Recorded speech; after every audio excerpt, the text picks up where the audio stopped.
Operant conditioning is a form of learning in which we use positive and negative punishment and reinforcement in order to either decrease or increase a behavior. When something is positive, it means that we're adding a stimulus, and when it's negative, it means we're taking away a stimulus.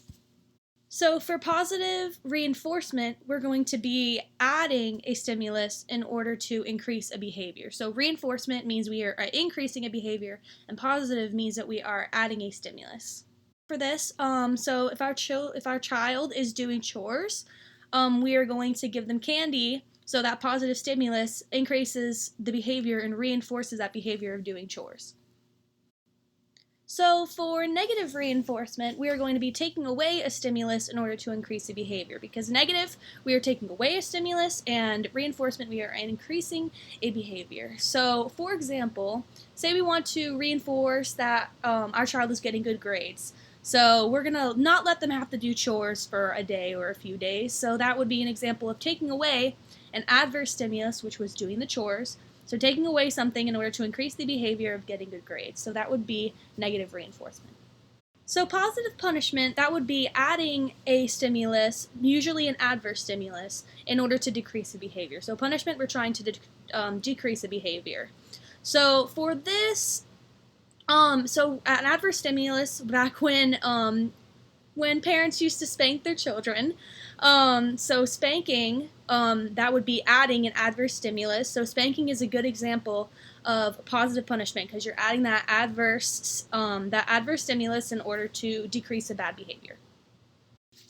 Negative punishment is taking away usually a positive stimulus in order to decrease the behavior. So if our child is acting out and throwing temper tantrums and we want to decrease that behavior, we're going to take away a positive stimulus. So say we're going to take away their favorite toy. So we're going to take away their favorite toy, which is a positive stimulus. So that is going to be negative punishment in order to decrease that behavior of tantrums. So extinction is when, say your child stops responding to your reinforcement. So they stop doing their chores because they no longer care about the reward of the candy. So if, say, you forgot to reward your child, you forgot to reward them with the candy after they did their chores, this could cause extinction, which is when the child would no longer do their chores because they no longer associate that chore with that reward. So that would be an example of extinction.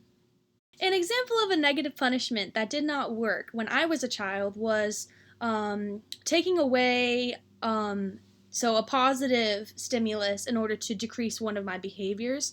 So for example, I tended to read a lot instead of doing my homework when I was in middle school and sometimes high school. So I would pick my favorite book, I would end up reading and get carried away and not do my homework. So in order to decrease this behavior, my dad would take away whatever book I was reading at the time.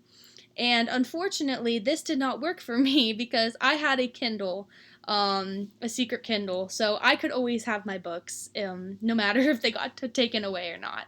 So this would be a bad example of a punishment that did not work for me. In order to have to punish myself and probably see a response to that and to decrease that behavior of reading books, I would probably do a positive punishment and add the adverse stimulus of doing chores. Because every time I had to do chores as a punishment, it always decreased the behavior because of how much I actually hated doing chores. So I think that that positive punishment would have worked well for me.